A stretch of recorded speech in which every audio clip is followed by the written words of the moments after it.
এই অনুশীলনীটি ঈশ্বরের বাক্য এবং কিভাবে তা দৈনন্দিন জীবনে প্রয়োগ করতে হয় তার উপর আলোকপাত করে। আজকের পাঠটি বাইবেলের একটি চরিত্র যাকবের বিষয়ে তুলে ধরবে। আব্রাহামের মতো যাকবের ঘটনাগুলি আদিপুস্তকের অনেক অধ্যায়ে উল্লেখ আছে।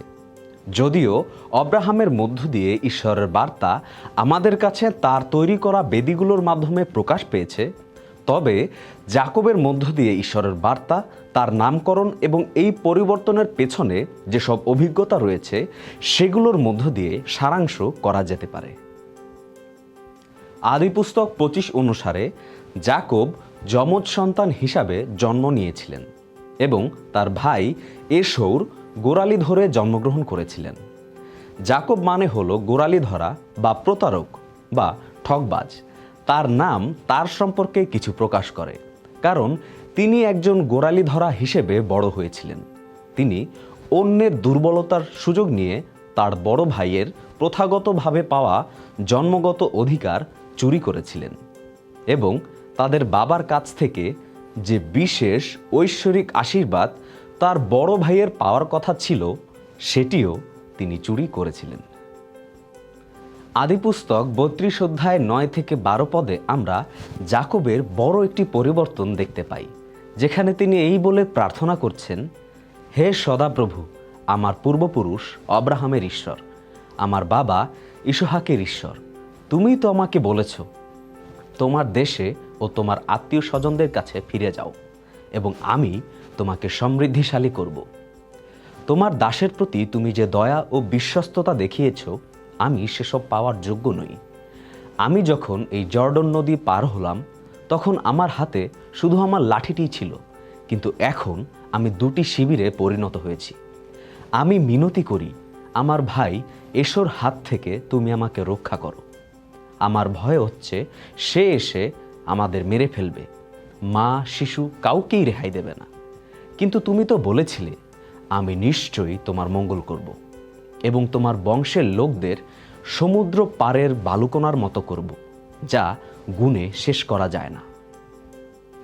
24 থেকে 32 পদের এই প্রার্থনার ঠিক পরেই একজন ব্যক্তিকে নিয়ে একটা অস্বাভাবিক কাহিনী দেখতে পাওয়া যায়, যাকে ঈশ্বর যাকবের সাথে কুস্তি করতে পাঠান।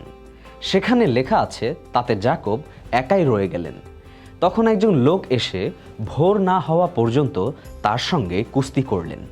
সেই লোকটি যখন দেখলেন যে তিনি যাকবকে হারাতে পারছেন না, তখন কুস্তি চলবার সময় তিনি যাকবের উরুর জোড়ায় আঘাত করলেন।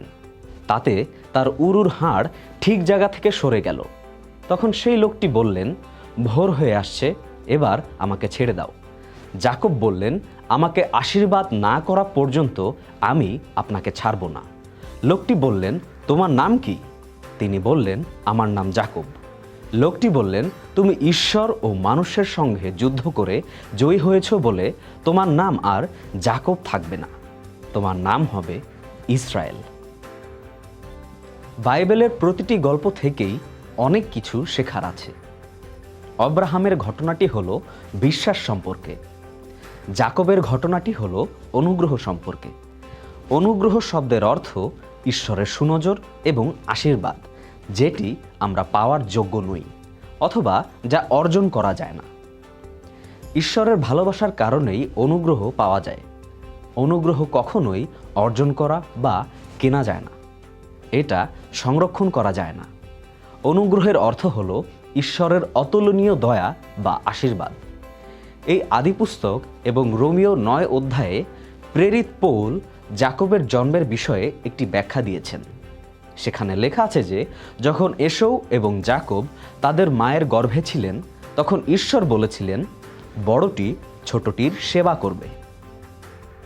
যেহেতু ঈশ্বর ঈশ্বরই, তাই তিনি সব কিছু জানেন। যখন ঈশ্বর রিবিকার গর্ভের দিকে তাকালেন এবং এই যমজ ভাইদের অন্তর দেখলেন, তাদের মধ্য থেকে কি হতে যাচ্ছে তা তিনি জানতেন। ঈশ্বর কখনোই বিস্মিত হন না। যে বিষয়টি ঠিক করতে হবে সেটি জেনে ঈশ্বর রিবিকাকে বললেন, তোমার গর্ভে 2টি ভিন্ন জাতির শুরু হয়েছে, জন্ম থেকেই তারা 2টি ভিন্ন বংশ হবে, একটির চেয়ে আরেকটির শক্তি বেশি হবে। বড়টি ছোটটির সেবা করবে। আর জাকবের থেকে ইসরায়েল বংশ এবং এশোর থেকে ইদোমীয় বংশের সৃষ্টি হয়। এই লোকদের মধ্যে সবসময় দ্বন্দ্ব রয়েছে। বাইবেল বলে যে এশৌ একজন অবিশ্বাসী ব্যক্তি ছিলেন, যিনি তার জন্মগত ঐশ্বরিক অধিকারকে হালকাভাবে দেখেছেন এবং আধ্যাত্মিক বিষয়গুলোকে গুরুত্ব দেননি। এশৌ একজন জাগতিক এবং অসৎ ব্যক্তি ছিলেন, যার দৈহিক চাহিদার ওপর কোনো নিয়ন্ত্রণ ছিল না। এটা কোনো আশ্চর্যের কিছু নয় যে ঈশ্বর মালাখি 1:2-3 পদে এশৌ ও তার বংশ সম্পর্কে বলেছেন, আমি জাকবকে ভালোবেসেছি কিন্তু এশৌকে অগ্রাহ্য করেছি। আমি তার পাহাড়গুলো ধ্বংসস্থান করেছি ও তার জায়গা মরু এলাকার শিয়ালগুলোকে দিয়েছি। এশৌ ভেবেছিলেন যে জাকব তার আশীর্বাদ কেড়ে নিয়েছেন, কিন্তু ঈশ্বর, যিনি তার ধরনকে অগ্রাহ্য করেছেন এবং তার সামনে নিয়ে আসার জন্য কাজ করছিলেন। জাকবের সম্পর্কে দারুণ বিষয়টি হলো, একজন সুবিধা গ্রহণকারী হিসেবে তিনি প্রথম দিকে ভাবতেন যে তার জীবনের সমস্ত আশীর্বাদ ছিনিয়ে নেবার মাধ্যমে এসেছে, কিন্তু পরে তিনি এই সত্যটি শিখেছেন যে এত কিছু করা সত্ত্বেও ঈশ্বর তার জীবনে কাজ করেছেন। জাকবের জন্মের আগেই ঈশ্বর তাকে সেই আশীর্বাদগুলো দেবার পরিকল্পনা করেছিলেন। আপনি যদি জাকবের ঘটনাটি পড়ার জন্য আদিপুস্তক 25 থেকে শুরু করে 32 অধ্যায় এবং এরও পরে যান, তখন আপনি দেখতে পাবেন যে ঈশ্বর প্রতিবারই জাকবের কাছে যাবার চেষ্টা করেছেন এবং তাকে বলছেন যে, জাকব, তুমি কি দেখতে পারছো না আমি তোমার জীবনে যা কাজ করছি? তাই এটা বিশ্বাস করার কারণ হলো, জাকব যদি এশৌ হয়ে তার বাবার সাথে প্রতারণা না করতেন, তাহলে ইসহাক প্রথমে এশোর উপরই হাত রাখতেন এবং আদি 27 অধ্যায়ে তিনি যে অভিশাপ দিয়েছিলেন সেই একই অভিশাপ দিতেন। তাই এরপর যখন সঠিকভাবে জাকবের পালা আসতো, তখন ইসহাক তা জেনে তার উপরে হাত রাখতেন এবং তাকেও একই আশীর্বাদ করতেন। এই অনুমানটি আদিপুস্তক 48 অধ্যায় অনুযায়ী জাকবের যখন এই একই প্রার্থনাটি করার পালা আসে, সেটির উপর তৈরি। জাকব যখন যোসেফের 2 ছেলের উপর হাত দিতে এগিয়ে আসেন, তখন তিনি তার হাতগুলো পরিবর্তন করেন। বড়জনের আশীর্বাদ ছোটজন পাচ্ছে এবং বড়জন কম আশীর্বাদ পাচ্ছে বলে যোসেফ প্রতিবাদ করলেন। তবে জাকব স্বেচ্ছায় ছোটজনকে বড়জনের উপরে স্থান দিলেন। এগুলো কোনো ছলনা এবং চুরি ছাড়াই ঘটেছিল। আর ভবিষ্যৎবাণী পূর্ণ করে তাদের মধ্য থেকেও 2টি জাতির সৃষ্টি হলো। ঈশ্বরের সন্তানদের জীবনে তাঁর পরিকল্পনা বোঝার জন্য 3টি নির্দেশনায় লক্ষ্য রাখতে হবে। ঈশ্বরের সন্তানদের উপরে, ভিতরে এবং চারপাশে তাকানোর একটি দায়িত্ব রয়েছে। প্রথমটি হলো উপরে তাকানো। এ ধরনের জীবনী ভিত্তিক ঘটনায় লোকেদের ঈশ্বরের দিকে তাকানোর জন্য অনেক সময় লাগতে পারে। জাকবের কাহিনীতে জাকব তার ভাইয়ের কাছ থেকে সুযোগ নেবার পর এবং বাবার সাথে ছলনা করার পর জন্মগত অধিকার এবং আশীর্বাদ দুটোই দখল করে। তার মা তার কাছে আসলেন এবং আদিপুস্তক 27 অধ্যায় 42 থেকে 45 পদে বললেন, শোনো, তোমার ভাই এশৌ তোমাকে মেরে ফেলবার আশায় নিজেকে সান্ত্বনা দিচ্ছে। সেই জন্য বাবা আমার, তুমি আমার কথা শোনো। তুমি হারন শহরে আমার ভাই লাবনের কাছে পালিয়ে যাও আর তোমার ভাইয়ের রাগ না পড়া পর্যন্ত তার কাছেই থাকো। কিছুদিন পর যখন তার রাগ পড়ে যাবে এবং সে ভুলে যাবে তুমি তার বিরুদ্ধে কি করেছ। তাই জাকব মরুভূমিতে একা যাত্রা করলেন। বাড়ি ছেড়ে যাওয়া সবসময় ভয়ঙ্কর হয়। বাড়ি ছেড়ে যাবার প্রথম রাতে জাকব তার বিছানার বালিশ হিসেবে একটি পাথর ব্যবহার করেছিলেন। সেই রাতে ঈশ্বর তাকে একটি স্বপ্ন দেখালেন। স্বর্গের দিকে একটি সিঁড়ি, যেখানে দূতেরা ওঠানামা করছে। ঈশ্বর তাঁর কাছে নিজেকে প্রকাশ করলেন এবং যে চুক্তিটি তিনি আব্রাহাম এবং তার পিতা ইসহাকের সাথে করেছিলেন সেটি আবারও নিশ্চিত করলেন। ঈশ্বর প্রতিজ্ঞা করেছিলেন যে যাকব ঈশ্বরের মনোনীত জাতির একটি অংশ হতে চলেছেন। এটি এমন একটি জাতি হবে যা সমস্ত জাতির জন্য ঈশ্বরের পরিত্রাণ এবং আশীর্বাদের উপকরণ হয়ে উঠবে। আদিপুস্তক 28 অধ্যায় 15 পদে ঈশ্বর যাকবকে বললেন, আমি তোমার সঙ্গে সঙ্গে আছি, তুমি যেখানেই যাও না কেন আমি তোমাকে রক্ষা করব। এই দেশেই আবার আমি তোমাকে ফিরিয়ে আনব। আমি তোমাকে যা বলেছি তা পূর্ণ না করা পর্যন্ত আমি তোমাকে ছেড়ে যাব না। উত্তরে যাকব উপরে তাকালেন এবং স্বর্গীয় পরিকল্পনা বুঝতে পেরে বললেন, তাহলে সদাপ্রভু নিশ্চয়ই এই জায়গায় আছেন, অথচ আমি তা বুঝতে পারিনি। দ্বিতীয়টি হলো ভিতরে তাকানো। যাকবের ঘটনাটিতে লক্ষ্য করুন যে কতবার ঈশ্বর যাকবকে তার দুর্বলতার মুখোমুখি হতে এবং তার ভাগ্যকে নিয়ন্ত্রণ করার জন্য তার নিজের দুর্বলতার মুখোমুখি হতে বাধ্য করেছেন। তিনি বিভিন্ন উপায়ে শিখেছেন যে ঈশ্বর তার জীবনকে নিয়ন্ত্রণ করছেন এবং তাঁর উপর নির্ভর করা যেতে পারে। এর জন্য কয়েকটি উদাহরণই যথেষ্ট। আদিপুস্তক 30 অধ্যায়ে রাহেলের বন্ধ্যাত্বের কারণে তার সন্তান জন্মদানের অক্ষমতা যাকবকে ঈশ্বরের সামনে অসহায় হিসেবে তুলে ধরে। দ্বিতীয় পদে তিনি হতাশা নিয়ে তার প্রিয়তমার কাছে চিৎকার করে বলেন, আমি ঈশ্বর নাকি? তিনিই তো তোমাকে বন্ধা করেছেন। এছাড়াও আদি 31 অধ্যায়ে যাকব তার উন্নতির আসল কারণটির সম্মুখীন হন, তবে সেটি তার ছিনিয়ে নেবার পদ্ধতির কারণে নয়। ঈশ্বরের ডাকে সাড়া দিয়ে লাবনের হাতের নাগালের বাইরে যাবার পর তার কাছে স্বপ্নের মাধ্যমে যে সত্য প্রকাশ করা হয়েছিল তা তিনি স্বীকার করেন। 6 থেকে 9 পদে তিনি বলেন, তোমরা তো জানো যে আমি আমার সমস্ত শক্তি দিয়েই তোমাদের বাবার কাজ করেছি, অথচ তিনি আমাকে ঠকিয়েছেন এবং 10 বার আমার বেতন বদল করেছেন। যা হোক, ঈশ্বর তাকে আমার কোনো ক্ষতি করতে দেননি। যখন বাবা বলেছেন তোমার বেতন হবে এমন সব পশু যাদের গায়ে ছোট ছোট ছাপ আছে, তখন সব পশুগুলোই সেই রকম বাচ্চা দিয়েছে। আবার যখন বলেছেন তোমার বেতন হবে ডোরাকাটা পশু, তখন সব পশুগুলোই ডোরাকাটা বাচ্চা দিয়েছে। ঈশ্বর এইভাবে তোমাদের বাবার পালের পশু নিয়ে আমাকে দিয়েছেন। আবারও যাকব কৌশল করা সত্ত্বেও ঈশ্বর তাকে যা কিছু দিয়েছিলেন তা নিয়ে তিনি লাবনের বাড়ি থেকে রাতে বের হয়ে আসেন। যাকব আবারও শিখলেন যে নিজের ক্ষমতা নয়, বরং ঈশ্বরই তার জীবনকে সুরক্ষিত করেছেন। এভাবে যখন লাবন যাকবের নাগাল পেলেন, তখন ঈশ্বর তাকে স্বপ্নে নির্দেশ দিলেন যাতে তিনি যাকবকে আঘাত না করেন। আদিপুস্তক 31 অধ্যায় 26 থেকে 29 পদ বলে যে, তুমি এ কি করলে? কেন আমাকে ঠকালে আর আমার মেয়েদের যুদ্ধে বন্দির মতো করে নিয়ে আসলে? কেন তুমি চালাকি করে আমাকে না বলে গোপনে পালিয়ে আসলে? তোমাদের ক্ষতি করবার ক্ষমতা যে আমার হাতে নেই তা নয়, কিন্তু তোমাদের পূর্বপুরুষদের ঈশ্বর গত রাতে আমাকে বলেছেন, সাবধান, যাকবকে ভালো মন্দ কিছুই বলো না। তৃতীয়ত, চারপাশে তাকানো। ঈশ্বর আপনাকে অন্যদের সাথে অর্থপূর্ণ সম্পর্ক স্থাপন করতে, তাদের মধ্য দিয়ে আপনাকে গঠন করতে এবং যেখানে শান্তি পাওয়া যায় তা খুঁজতে, আপনি যাতে কোনো দ্বন্দ্বের কারণ না হয়ে বরং দ্বন্দ্ব সমাধানের কারণ হন, সেই বিষয়গুলো শেখাতে চান।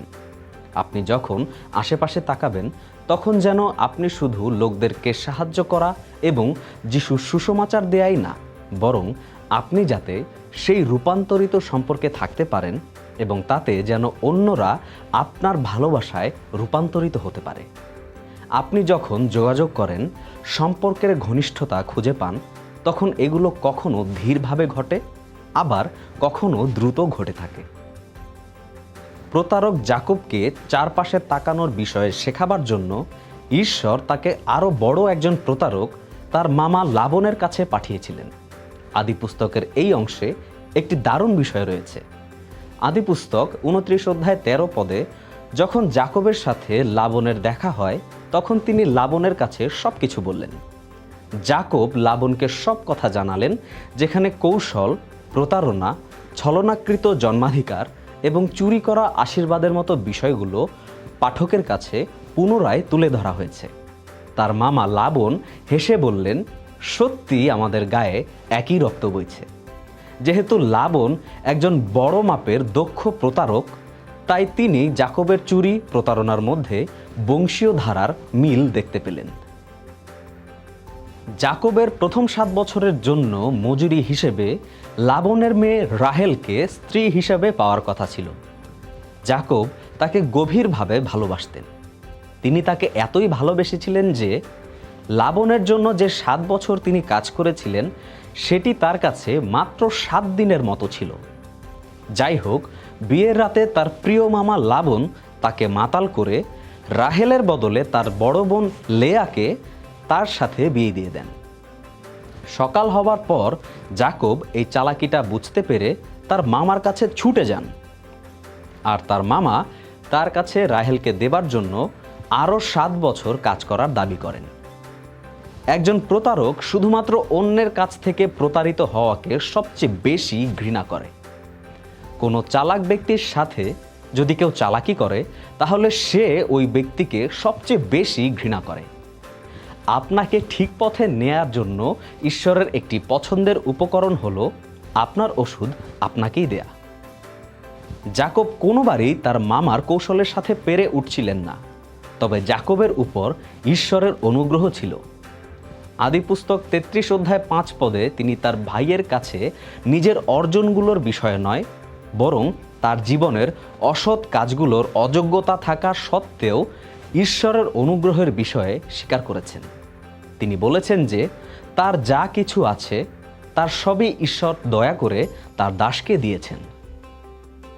লাবনের সাথে তার শেষ দিনগুলো তাদের মধ্যে শান্তি চুক্তি করার মাধ্যমে শেষ হয়। আদিপুস্তক 31 অধ্যায় 52 পদে তারা এই চুক্তি করেন যে এই ঢিবি আর থাম দুটাই এই কথার সাক্ষী হয়ে রইল যে এই ঢিবি পার হয়ে আমি তোমার ক্ষতি করতে যাব না, আর তুমিও এই ঢিবি কিংবা থাম পার হয়ে আমার ক্ষতি করতে আসবে না। যখন একজন ব্যক্তি উপরের দিকে এবং ভিতরে তাকাতে থাকেন তখন ঈশ্বর সেই ব্যক্তিকে চারপাশে তাকাতে এবং তার সম্পর্কগুলোকে ঠিক করতে বাধ্য করেন। তাই যাকবের সাথে তার ভাই এশোর সম্পর্কটি ছিল তার জন্য আরেকটি গুরুত্বপূর্ণ বিষয়, যার মধ্য দিয়ে ঈশ্বর যাকবকে তাঁর মতো করে গঠন করেছিলেন। এশো সঠিক ছিলেন না। তিনি একজন মন্দ ব্যক্তি হওয়ায় তার মানসিক ক্ষুধাকে প্রশ্রয় দিয়েছিলেন। পরিবারের বড় ছেলে হিসেবে ঈশ্বরের দেয়া পদ বা ঈশ্বরের দেয়া নিয়ম অনুযায়ী তার জন্মগত অধিকারকে রক্ষা করার দায়িত্বকে তিনি অবহেলা করেছেন। আর তাই যাকব সেই জন্মগত অধিকার চুরি করার জন্য এশোর দুর্বলতাগুলোকে কাজে লাগিয়েছিলেন এবং তার বাবার সাথে ছলনা করে এশোর আশীর্বাদ চুরি করেছিলেন। এশো যাকবকে হত্যা করতে চেয়েছিলেন, আর সেজন্য তার উপযুক্ত কারণও ছিল। যাকব তার ভাইয়ের কাছ থেকে পালিয়ে ঠকবাজ লাবনের বাড়িতে অনেক কিছু শিখেছিলেন। শুধুমাত্র ঈশ্বরই আশীর্বাদ করেন, মানুষ নয়। তাই যাকব এশোর সাথে আবার মিলিত হবার জন্য একটি খবর পাঠান। যাকব যখন এশোকে সেই খবর পাঠান তখন তার কাছে খবর আসলো যে এশো 400 জন লোক নিয়ে ঘোড়ার পিঠে চেপে আসছেন। যাকব খুব ভয় পেলেন। যাকব সেই প্রার্থনাটি করলেন যা দিয়ে আমরা শুরু করেছিলাম, আত্মদুর্বলতার মুখে স্বর্গীয় নির্ভরতার প্রার্থনা। তারপরে আশ্চর্যভাবে যাকব একজন ব্যক্তির সাথে কুস্তি করেন যিনি একজন স্বর্গদূত ছিলেন। যখন যাকবের সাথে কুস্তি শুরু হয় তখন তাকে আক্রমণকারী স্বর্গদূত মনে হচ্ছিল। রাত বাড়ার সাথে সাথে যাকব আক্রমণকারী হয়ে ওঠেন।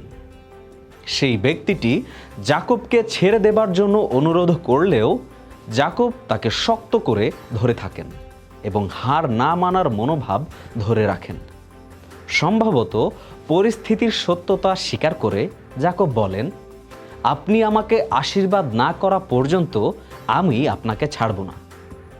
যখন ঈশ্বর দেখলেন যে তিনি যাকবকে হারাতে পারছেন না, তখন কুস্তির সময় তিনি যাকবের উরুর জোড়ায় আঘাত করে তাকে সারা জীবনের জন্য পঙ্গু করে দেন।